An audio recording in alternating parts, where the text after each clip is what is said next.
if later on you decide, okay, maybe we don't need fireworks and, Cirque du Soleil to show up. I don't know. I don't know what people do for parties. I'm not a party person. We always have Cirque du Soleil. It's not a party until the trapeze comes out.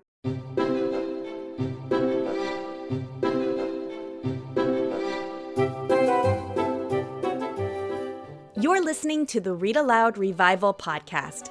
I'm your host, Sarah McKenzie, homeschooling mama of 6 and author of The Read-Aloud Family and Teaching from Rest. As parents, we're overwhelmed with a lot to do. It feels like every child needs something different. The good news is you are the best person to help your kids learn and grow, and home is the best place to fall in love with books. This podcast has been downloaded 7 million times in over 160 countries. So if you want to nurture warm relationships while also raising kids who love to read, you're in good company.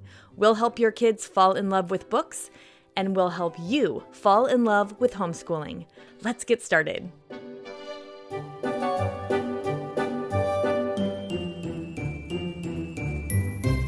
Hello. It is March, and I am happy about it.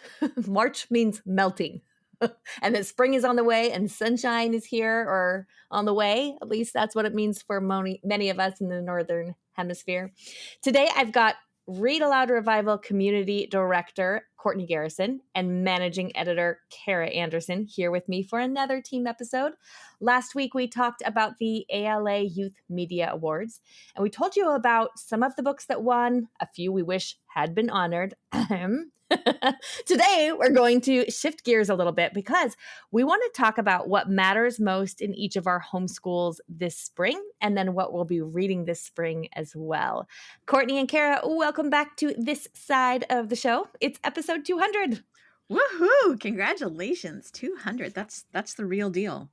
I think the first huge. I know, it's great. I think the first podcast that I worked on was episode 6. So is that right? Yeah. Wow, that's amazing. Oh, I was all the way into the 20s. Oh wow, double digits. And this was probably 7, 8 years ago, something like that. 8 years ago, something like that. Yeah. Well, when I say we're going to talk about what matters in each of our homeschools this spring, this is familiar vocabulary for us and for a lot of the members in RAR Premium because this is something we do in Circle with Sarah, or we've done recently. It's based on this idea that none of us has an infinite amount of time or energy to do all the things we want to do in our homeschools. Instead of lamenting that, we really want to honor the fact that we know we have all the time we need to do what we're called to do each and every day, each and every season.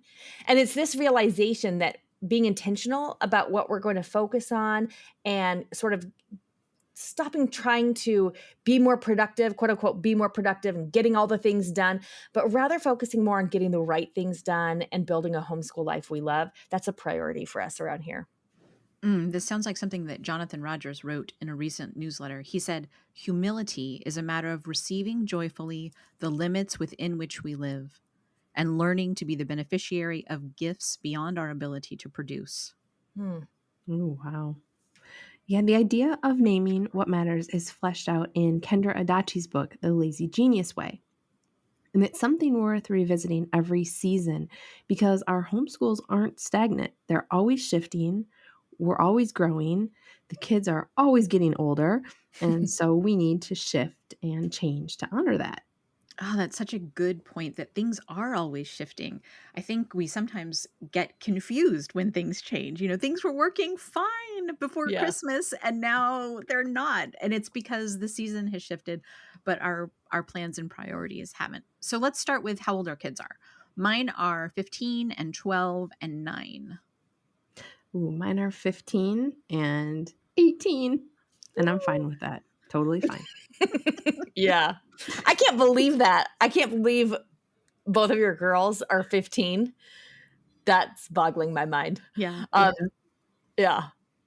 Okay, mine are 8, 8, 10, 16, and 18. Those are the ones at home anyway. I have a 20-year-old too, but not homeschooling her anymore. Sob. And honestly, I'm not doing a ton with my 18-year-old either. She's wrapping up her senior year and doing some dual enrollment classes and then works independently for the most part. But we can talk about that more in a bit. Before we share what matters most in each of our own homeschools, I just want to remind you listening that we're not here to tell you what matters most in your homeschool. This episode is an invitation for you to answer that question yourself. What matters most in your homeschool this season? Take just a second and imagine with me that it's the end of the school year. We all fell over with like glorious delirium that it was over. No, I'm just kidding. It's not that far off now. Kind of depending on the day, it might feel far off. Maybe 3 months-ish, right? So we're wrapping up imagine it's that time whenever you wrap up your school year and you're trying to like kind of wrap up loose ends and you've gone out to coffee with a friend and she asks you, what are you most glad you did this school year? Take just a second right now and think about your answer to that, your gut reaction to that question. What are you most glad you did this school year? Okay, whatever just popped into your mind, that's what matters in your homeschool this spring, because you're not going to be able to get to everything you want to. But just knowing that this thing, whatever it was that you just thought of when I asked that question, if you got to this thing, you will have done something important, something really important, because it's the first thing that came to mind for you when you were reflecting back on your year. And you'll have ended your school year with a win, right? I've met just tons and tons and tons of homeschooling moms. I have never met a single homeschooling mom who ever felt like a whole school year went as planned. Like she finished her curriculum, everything went fine. It never happens. So we've got to stop feeling like failures when our own school year doesn't go as planned. And instead, we could just ask ourselves, okay, we're moving into spring. So what matters most this spring? And then how can I make it likelier I can get to that thing that matters so much? So good. So Kara already mentioned that the idea of naming what matters comes from The Lazy Genius Way by Kendra Adachi. After we figure out what matters, that sort of first reaction, gut response, the thing that we're going to prioritize this spring, we'll take 3 steps. And the first one is a Lazy Genius principle, and it's called decide once. Basically, this principle means that you'll make a decision one time to avoid decision fatigue. Oh, decision fatigue. You don't know about that. It is real and it's intense. And deciding once just simplifies things so much. So you name what matters, you decide once, and then the second principle to apply is to start small, which keeps us from falling into that rut of we can't do it all, so we're just not going to do anything. Basically, we come up with a tiny habit, a small way to implement this thing that matters. Okay, and then the third principle is to ask the magic question, which is, what can I do now to make this easier later? We want to make it easy to do that thing that matters, so, we actually do it, right? So first we name what matters, then we decide once, we start small, and we ask the magic question.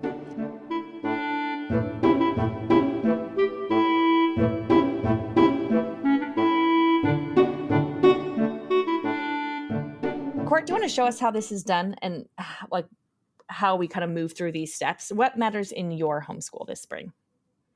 Okay, this is going to sound corny, but my goal for the spring is to read aloud more.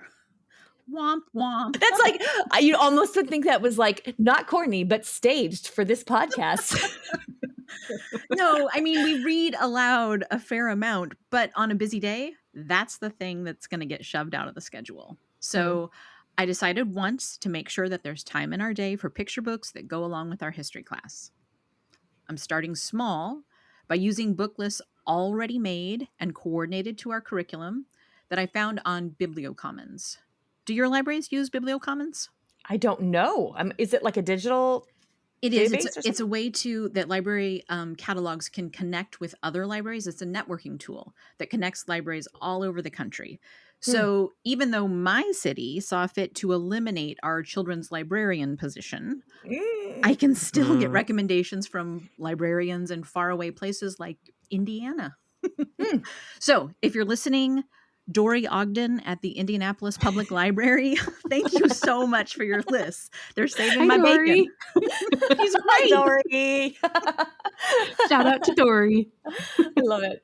So that's starting small and then asking the magic question, what can I do now? So I've added a task to my weekly docket to remind myself to put books on hold.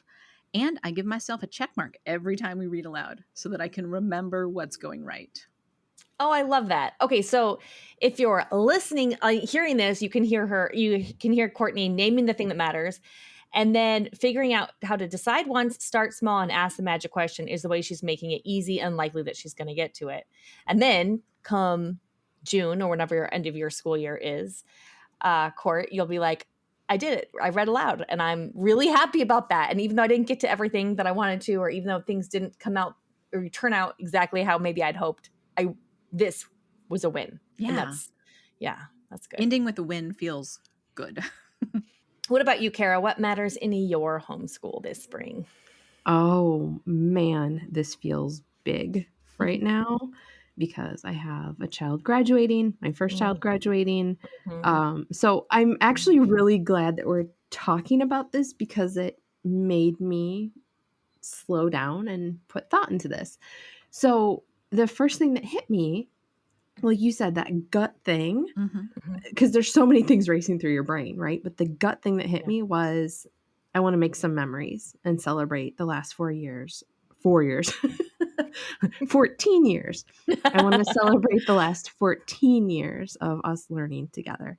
Now, that isn't to say that the other homeschooling to dos and college prep stuff all slip off my radar entirely and I just get to focus on this one thing. I don't know any homeschooling mom or any mom or parent who gets to focus on one thing, right? No, it's not a yeah. No, not a thing. Um, but I'm deciding once to focus on making those memories. And those are going to include an overnight field trip that my son has been wanting to take Oh, fun. and a graduation party in May. Yay. Yeah. And I'm starting small by just starting a page in my bullet journal about this. Not making a million notes yet, just starting Yes. the page. That's so good. That is such a good start small because then you have a bucket for the places Yes, for your ideas exactly. or worries or Yep. whatever.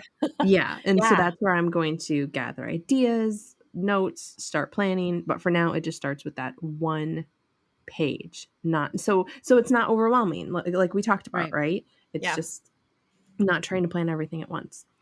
And what can I do to make this easier on myself? Whew, okay. So at first I was like, nothing.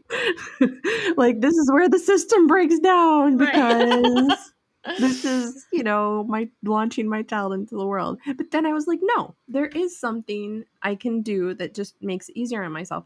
I found an affordable place to book a graduation party because I was so overwhelmed with the thought of having to get ready to have a bunch of people come into my home. So I thought if I had to do that, I'm actually pull an Agatha Christie and like disappear into the wind. And so instead, I found an affordable place to do a very simple party. And that's how I'm going to make Oh, this I don't know easier why I on haven't thought myself. of doing that myself, but I think you both know I have some anxiety around having people at my house. And we have a kid Yes. graduating this year too. And I just mentioned to my husband the other day, we have another graduation party already. And we were both Mhm. kind of like, I want Yeah. to celebrate her, but Absolutely. I might be able to celebrate her better if I'm not stressed out about the house. Yeah. Right. And that's the thing, right? Like this whole process, what it helps you do is it helps you, one, get in touch with what makes sense for you, and then two, it removes some of that stress because if you take the time to think about it, you can say, you and I, Sarah, have that in common. We don't want to host things. Yeah. Yeah. um because then it distracts from what really matters, right? Which is what really matters is not the decorations, it's not the cake, it's not any of those things. It's just being there and celebrating our child in that moment. I love how you just actually walked us through like a really big thing, because like that's a there's this panicky feeling that I think we get when we've got a kid on the brink of graduation, because all of a sudden we realize that all that curriculum that's still in shrink wrap on our bookshelf, that we were like, we were going to do this with that kid. We're like, oh, I really am out of time. Yeah, It I have just no feels, idea what you're talking about. yeah. No, none. This is not familiar at all. Oh, right. Oh, man. But I think that and this feels like it's too simple of a framework to even hold a big emotion like that. And it's not like it all of a sudden takes away all of the overwhelm or anxiety, but it does give you something to hold on to. Yeah, and I think that really, I don't know, for me, that helps relieve some of the anxiety, because instead of being this sort of like giant unapproachable thing, I can actually take a small step. And so like, just like, I don't know, the forward motion kind of alleviates a little bit of the stress, or it gives my mind something else to be worried about, Yeah. Right. Well, and that page in your bullet journal is key, I think, because even though it's like the very start small, and it is really small just to start a page, it also makes a place for you to put anything you're thinking about, or lists that you need to make, or because a lot of the times the things that stress me out are the things that when I'm just trying to keep track of too many different things, like, oh, I can't forget to do invitations, and then also decorations, and then I probably need to think about food, and then also a transcript. That's kind of important, all those like different, all those different pieces. But if just give me a bucket to put it in, and that will at least feel like they're not fluttering off in the wind. Yeah. So. Right. Yeah. Just there's something that is so wonderful about not having to hold it all in your head. Yeah. And just knowing that there's a place where it all goes, and it's not going to get lost, and you're not going to forget it because it's written down. But then we talked about in a recent circle with Sarah, just because you write something down doesn't mean you have to do it. I mean, right. but at least it's there for now. And then if later on you decide, okay, maybe we don't need fireworks and, Cirque du Soleil to show up. I don't know. I don't know what people do for parties. I'm not a party person. We always have Cirque du Soleil. It's not a party until the trapeze comes out. Isn't it weird to get like a bouncy house for your kids' high school graduation? Okay, I'm going to cross that off the list.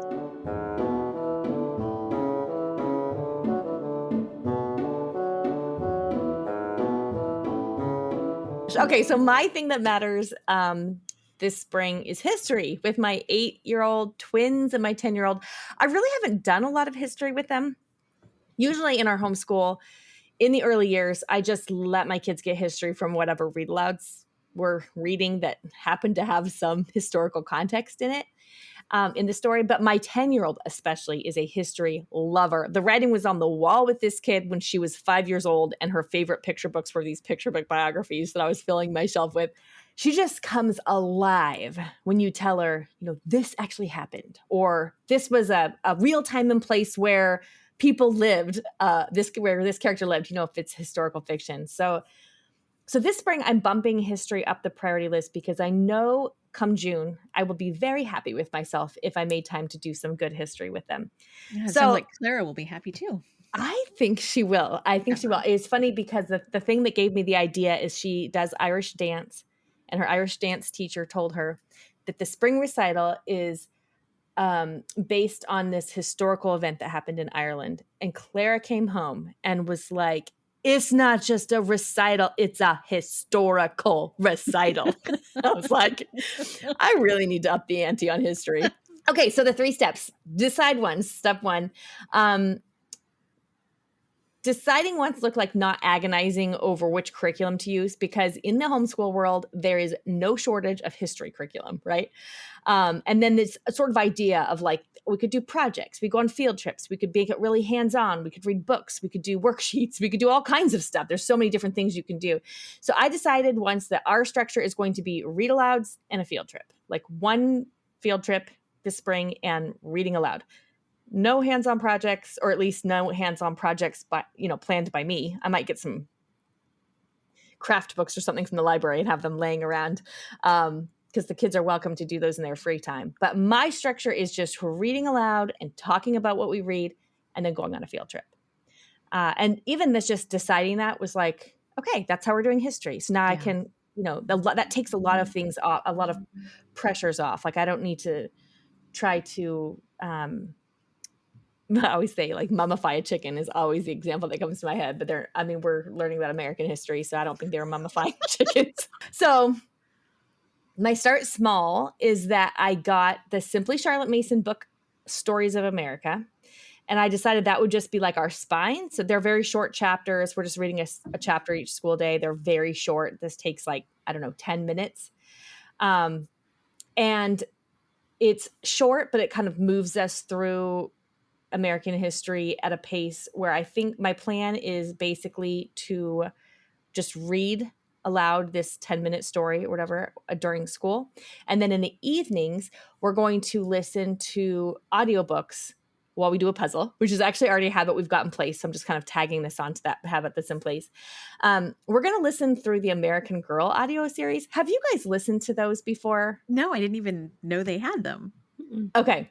So I was a skeptic when I first heard about them. The stories are fantastic. They're so well done. The audiobooks are really well read. So what I'm doing is we're going to just starting with Kaya and then moving forward chronologically, just listen to the audiobook series in the evenings. Most of my kids have actually listened to a lot of these before. Claire's listened to, I think, all of them. The twins have listened to a couple, and then my older kids all loved them. My boys don't know that like American Girls is a girl thing because mostly they know the stories, and the stories are fantastic. So anyway, so we're just going to listen to those audiobooks kind of taking us forward through time. And that's really easy. It feels like a start small because it's like, okay, you're going to read aloud for 10 minutes, and then you're going to turn that time you're already doing audiobooks into history.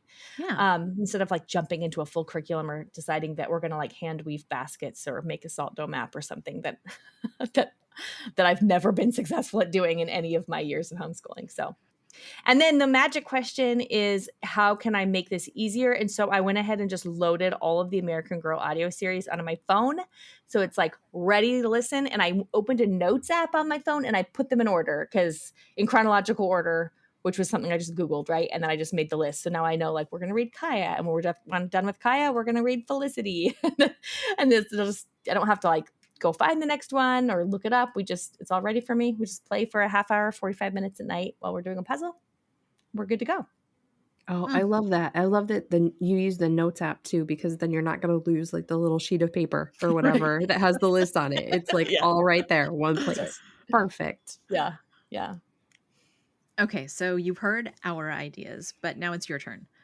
Just get quiet for 10 minutes or so and answer these questions. What's something you really want to prioritize for spring? You might come up with a ton of answers right away, because like Kara said, like there's sort of no end to the number of things that homeschool moms actually have to be responsible for. Just choose the one that feels the most pressing or the most interesting or the most exciting. Remember, this is not a commitment for life. It's your priority for this season. Next season, you'll get to ask the question again and choose something else. And once you've got that thing that matters, follow up by applying those 3 lazy genius principles. Decide once, start small, and ask the magic question. So we've got a cheat sheet for you to help you use these prompts. I do this practice in my bullet journal where I ask these questions and just jot down my answers. So if you want a cheat sheet to help you, or if you're like on the go right now and you're thinking, I will not remember these questions that I'm supposed to ask, you can go to the show notes, readaloudrevival.com/200. You can get the questions there, and you can also download the cheat sheet if you really want one. Writing down your answers actually makes a big difference. Doesn't have to be typed up. It doesn't have to be handwritten. It can even just be pecked out on your phone into your notes app. Speaking of the notes app, right? It makes a difference if you take the time just to write out your answers, because it gives you a little bit of clarity. And a lot of times when we pin our thoughts to the page, they stop being so big and overwhelming, and they're like contained. They're just a little bit more easily manageable. So again, you'll find these questions, the what matters most in your homeschool this spring, and then the 3 lazy genius principles you heard us apply to our questions, our answers to that question, at readaloudrevival.com/200.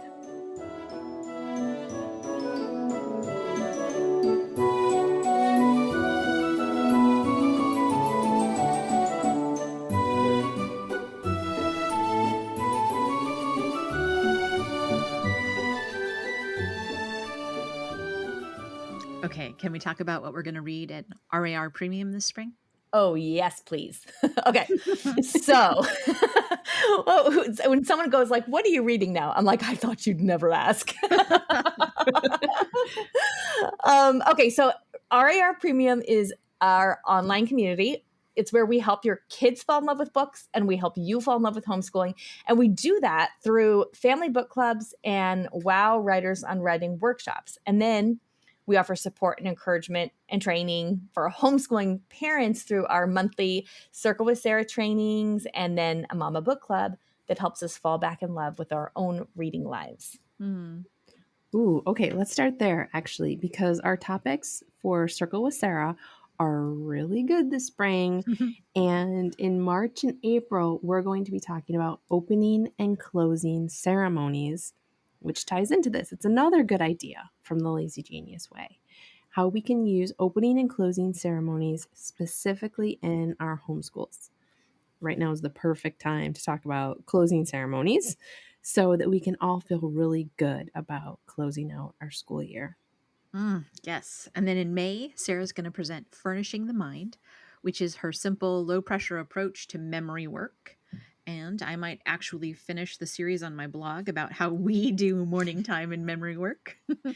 Yes, so many of you have sent in questions about what I have my kids memorize and how we do it. So I'm going to share with you how I select beautiful passages of scripture and poetry, some folk songs, and bits of Shakespeare to memorize, and then my really super easy way to do it.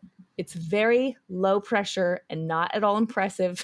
And you're probably going to come to this thing and be like, that's all. But you know what? I tell you what, there is nothing like listening to your kids burst out into a passage of Shakespeare when grandma and grandpa are over for dinner to like give you a big homeschool mom pat on the back. This just happened in our house. And I was like, oh, excuse me, I did that. That's awesome. We also have a WOW Writers on Writing workshop. These are our writing workshops for kids taught by published authors. This time we're learning from Laura Purdy Salas about equation poems. This is going to be so much fun. It's math meets poetry in a really fun and delightful workshop for kids ages 6 to 15. Oh, it's so, so good, you guys. We've been working on this one just this week, and I'm really excited to share it with your kids. So it's a great workshop. And I think it's one of those workshops, it's one of those poetry forms that's going to stick with them, and then they'll keep making those kind of poems later, impromptu. I have a hunch. Let's talk about book clubs.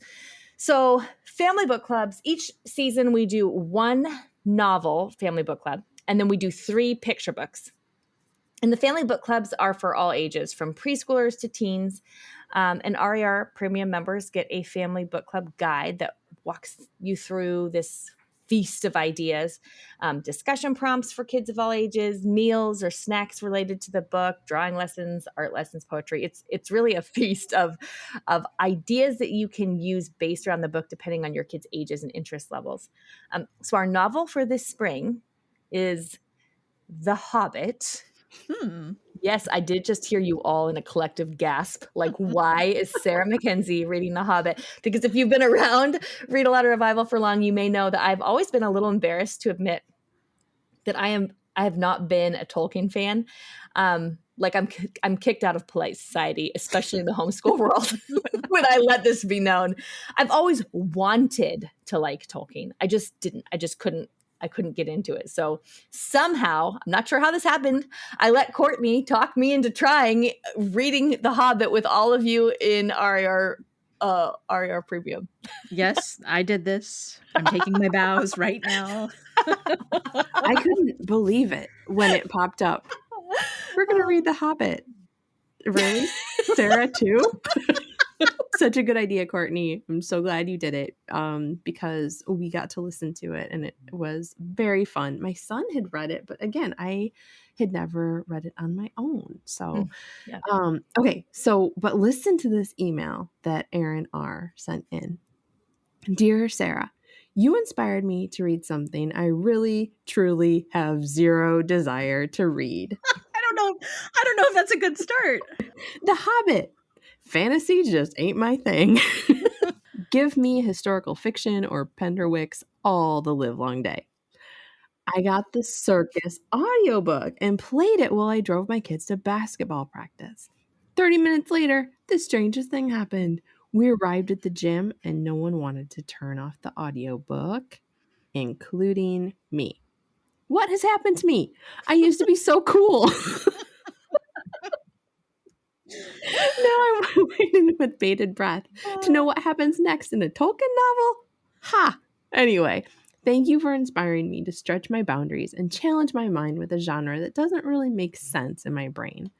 It's going to be an adventure that we won't soon forget. Ordinary days make the best adventures in this crazy thing called homeschool. Oh, I love her. Erin, oh my goodness, this just made my day. Totally made my day. The funny thing is, this has been my experience too. I have loved that Andy Serkis version. So this is the recorded books, audiobook version of The Hobbit, narrated by Andy Serkis, who plays Gollum in the movies. Truly, this audiobook has turned me into a Hobbit fan, which is no small miracle, people. I have tried reading The Hobbit so many times, and I was just telling Courtney and Kara earlier times when I'd read it, I felt like it was journey, journey, journey, fight, fight, fight, journey, journey, journey, fight, fight, fight. And I was like, wow, are we going to keep doing this journey, journey, journey, fight, fight, fight thing? And so I would just ditch it. But I am absolutely riveted. It's just, I know sometimes books you have to read them at the right time, but I've tried this one so many times. And I was like, this is not true for The Hobbit. It is. Anyway, I just started reading the book aloud to my kids just the other day, because I thought the audio version narrated by Andy Serkis is fabulous. It's also very intense, and Gollum is extremely scary. That's your heads up. And I didn't think my 10-year-old would do well with that narration. So I'm just reading it aloud to them, and we're reading it in very short. Courtney coached me on this the other day. I'm setting my timer for 10 or 15 minutes. We're reading it aloud for that long. They are hanging on every word. This is so fun. Yeah, we've had so much fun reading it aloud. We just got to the very climax with the dragon, so I won't spoil it for anyone if you don't know. But along with The Hobbit, we're going to read a picture book biography called John Ronald's Dragons: The Story of J.R.R. Tolkien. We've had such a good time reading this book. It's illustrated by Eliza Wheeler, so it's fabulous. There's going to be lots of rich illustrations, things to find. It's a book that you'll keep returning to, I think. But my kids have read other Tolkien biographies. They're drawing pictures of Middle Earth, and they even started making plans to celebrate Bilbo's birthday in September. Wow. Oh my goodness. I think it has made it such a richer experience, though, reading the biography along with The Hobbit. I feel, like you said, there was that, journey, journey, journey, fight, fight, fight. You get more of a look at what Tolkien was doing through reading the picture book biography. It just all ties together so perfectly. Yeah. And then there's another piece of it that we're going to get to. But first, our April and May family book clubs are fabulous too, because we've got a powerhouse duo coming. In April, we're reading A Splash of Red, The Life and Art of Horace Pippin. And in May, we're reading A River of Words, the story of William Carlos Williams. These books are written by Jen Bryant and illustrated by Melissa Sweet, and they are both coming to RAR Premium to meet your kids and answer their questions. Yeah, that's sort of a rare treat when we can get them both at the same time. Yeah. And I'm so excited about this especially because Melissa Sweet, who is probably the queen of collage art at this point, she's coming back. She's going to come back a second time to RAR Premium to teach our kids how to collage in a live stream workshop. So when I pitched her this idea, I wasn't sure if she was going to say that's kind of an impossible thing to teach over Zoom, but I thought I would just try anyway. And she emailed back with, I had the same idea. I cannot wait. My brain is just bursting with how much fun this is going to be. So we're going to send out a list of materials of what your kids should have on hand, just stuff that's around your house. You don't have to go buy stuff. I'm so excited. Her work is stunning. And talk about learning from the pros, which is something we love to do in our WOW workshops. And so, yeah, this is going to be fabulous. I can't wait for the collage workshop. I don't know what my kids are going to be doing, but I am going to be attending the collage workshop myself. You better be. And not just for work, but no. A few weeks ago, Kara mentioned being out of words. By the end of a homeschool day, she was just done. There were no more words to be said. And I realized when she said that, I was like, oh, yeah, that's what I have. I have that problem too. And so I've been working in collage because it's creative work, but there are very few words related to it. So it's been a really neat experience. Cool. Oh, I want to see some of your collage work, Courtney. Yeah. Well, it's me not, too. I mean, it's not in Melissa Sweet's style, so it's a lot more simple, but yes, super fun. Okay. All right. I still want to see.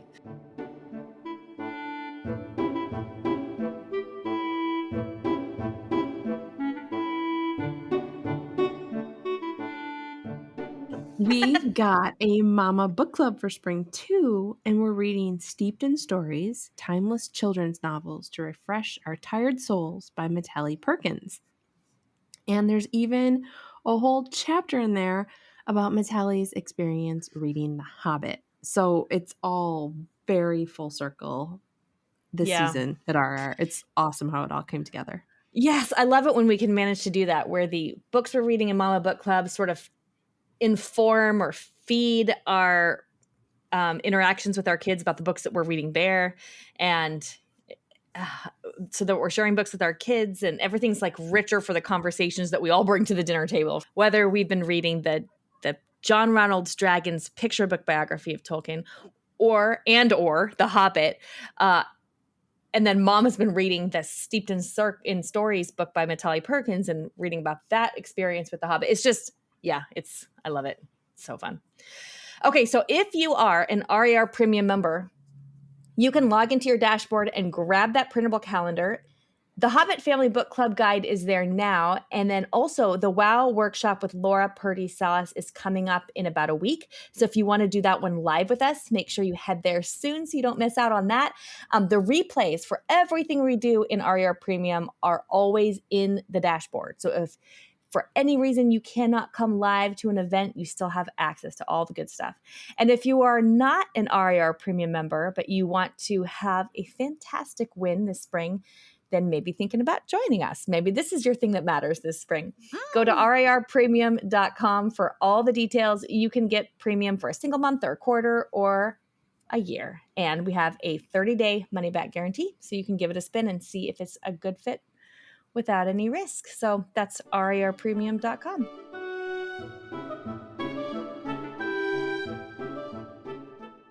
Hello, my name is Soren, and I love Farmable Little House. I'm 7 and live in Casper, and I really like Farmable in Little House in the Big Woods because of the character music. It's so nice and nice to listen to. Hi, my name is Max. I'm 5 years old. My favorite book is Castle. I like it because I like knights. Knights are cool. I like the swords and spears and shields. And I like their armor too. And that the bad guys go dead. Hi, my name is Zoe. I live in Dehradun inside India. And my favorite book is Mr. Mole, I'm Home. I mean Mrs. Mole, I'm Home. And it's funny, silly, because he went to work and he can't find his glasses. It's right on top of his head. So everywhere he goes, he gets mixed up. And then finally he reaches his house, and then he starts hugging his clock, thinking it's his children or his wife. Hi, my name is Anya. I'm 4 years old. I like Round Bear, what do you see?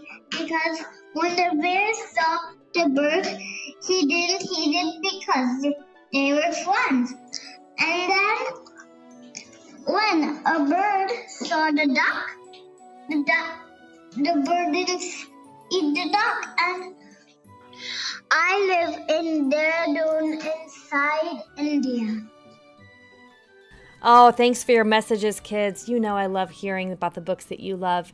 If you would like to leave a message to be heard on the show, go to readaloudrevival.com/message. Your kids can tell us the books that they're loving, and you can ask a question that can be featured on the show. So there's a couple of recording buttons you can use there to leave me a voicemail. The show notes for today's episode are at readaloudrevival.com/200. Let's see, you'll find the cheat sheet that has the questions that we walked through. Kara, Courtney, and I walked through today to pick what matters, and then those 3 guiding principles that kind of help you make it easy and likely you'll get to it so you can have a strong win here at the end of the school year. And we'll also have all the books and everything we mentioned on the show. So that's all at readaloudrevival.com/200. If you'd like to join us in premium, take advantage of the fact that you have a 30-day money-back guarantee with no questions asked. So if it's not a good fit, you can always just let us know, hey, it wasn't a good fit. Can I get my money back? And we will have no problem giving it right back. And we would love to have you in the program because it's really fantastic. And if you're serious about falling in love with your homeschool and helping your kids fall in love with books, I don't know a better place to go. I'll be back next week, same time, same place. But in the meantime, you know what to do. Go make meaningful and lasting connections with your kids through books.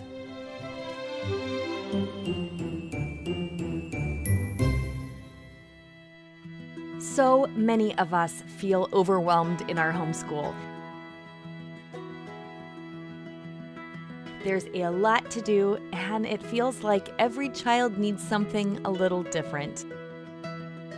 The good news is you are the best person on the planet to help your kids learn and grow, and home is the best place to fall in love with books. I'm Sarah Mackenzie. I'm a homeschooling mother of 6, the author of Teaching from Rest and the Read Aloud family, and I'm the host here on the Read-Aloud Revival podcast. This podcast has been downloaded over 8 million times. And you know, I think it's because so many of us want the same things. We want our kids to be readers, to love reading. We want our homes to be warm and happy havens of learning and connection. We know that raising our kids is the most important work of our lives. That's kind of overwhelming, right? You are not alone. In Read Aloud Revival Premium, we offer family book clubs, a vibrant community, and Circle with Sarah, coaching for you, the homeschooling mom, so you can teach from rest, homeschool with confidence, and raise kids who love to read. Our family book clubs are a game changer for your kids' relationship with books. We provide you with a family book club guide and an opportunity for your kids to meet the author or illustrator live on screen. So all you have to do is get the book, read it with your kids, and make those meaningful and lasting connections. They work for all ages, from your youngest kids to your teens. Every month, our community also gathers online for a Circle with Sarah to get ideas and encouragement around creating the homeschooling life you crave.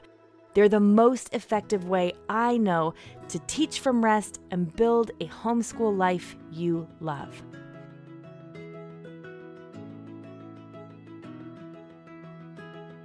We want to help your kids fall in love with books, and we want to help you fall in love with homeschooling.